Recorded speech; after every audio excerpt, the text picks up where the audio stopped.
देवस्नान पूर्णिमा बा स्नान यात्रा ज्येष्ठ मास शुक्लपक्ष पूर्णिमा तिथि रे श्रीक्षेत्र में यह पालन कराए। एही दिन श्रीमंदिर स्नान मंडप में चतुर्धा मूर्ति को पारंपरिक रीति रे वेदध्वनि पूर्वक 108 कलसी जल में स्नान कराए। दियमान गजानन बेश सज्जित कराए। साधारणतः वर्षे थरुटिए श्री जगन्नाथ भाई भौणी सहित जल स्नान करती। अन्य समय मंत्र स्नान कराए। एही दिन को जगन्नाथकर जन्मदिन रूप में पालन कराए। ज्येष्ठ मास पूर्णमी रे महाप्रभु प्रथम स्नान लीला जाति वर्ण निर्विशेष समस्ते दर्शन करुथिबारु एही लीला को पतित पावन लीला कहुए। श्रीजीव मानकु 108 गरा जल रे स्नान कराए। एही जलरु 35 गरा जगन्नाथ को, 33 गरा बलभद्र को, 22 गरा सुभद्रा को आउ 18 गरा सुदर्शन को स्नान कराए। प्रभु को एही दिन गजानन बेश कराए। तापरे चतुर्धा मूर्ति स्नान पूर्णिमा ठारू नेत्र उत्सव पर्यंत दीर्घ 15 दिन धरी ज्वर में पड़ती। अणसर कहुए। 15 दिन भक्त माने श्रीजीव दर्शन पाती ना।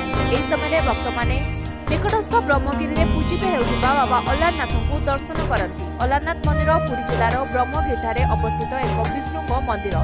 पुरीर नरेंद्र पुष्करिणी ठारू बाम पार्श्व में पुरी सातपड़ा राजरास्तार जातीय राजपथ में 20 किलोमीटर गले ब्रह्मगिरी। एहिठारे विराजित होइछन्ति प्रभु अलारनाथ।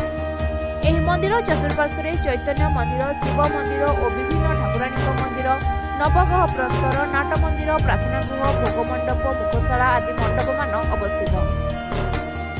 रथयात्रा पूर्व प्रथमे पड़े स्नान यात्रा। एही महास्नान पर श्रीजीव माने लौकिक मतरे भीषण ज्वर में आक्रांत होई अणसर घरे पड़ती। अणसरर तालताटी भितर महाप्रभु वंशधर भाव परिचित दैतापति सेवक माने सेवानकर सेवा शुश्रूषा करती।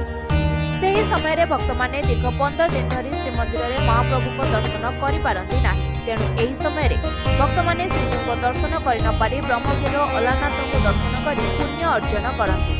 श्रीमंदिर रत्न सिंहासन में श्रीजीव को दर्शन करिबारे जेतिकी पुण्य मिले, अणसर समय अलारनाथ को दर्शन कले सेतिकी पुण्य मिले बोली प्रबाद रहिछि।